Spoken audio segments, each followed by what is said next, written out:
On January 30th, 2017, Weissman wrote an email to Deputy Attorney General Yates stating, "I am so proud and in awe," regarding her disobeying a direct order from the president. Did Weissman disclose that email to you before he joined the team? Yeah, I'm not going to talk about that.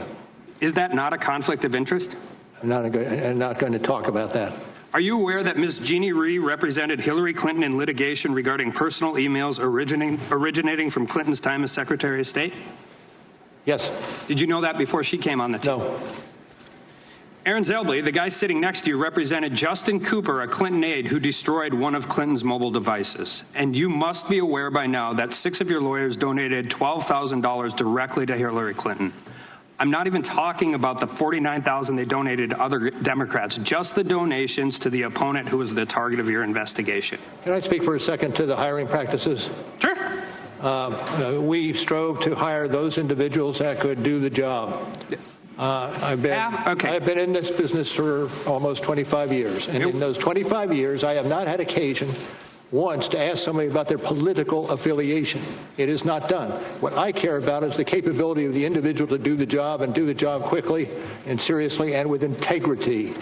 But that's what I'm saying, Mr. Mueller. This isn't just about you being able to vouch for your team. This is about knowing that the day you accepted this role, you had to be aware no matter what this report concluded, half of the country was going to be skeptical of your team's findings. And that's why we have recusal laws that define bias and perceive bias for this very reason. 28 United States Code 528 specifically lists not just political conflict of interest, but the appearance of political conflict of interest. It's just simply not enough that you vouch for your team.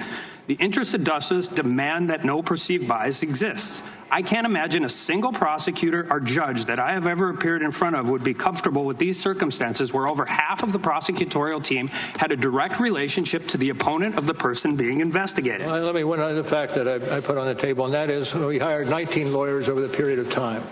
Of those 19 lawyers, 14 of them were transferred from elsewhere in the Department of Justice. Only 5 came from outside.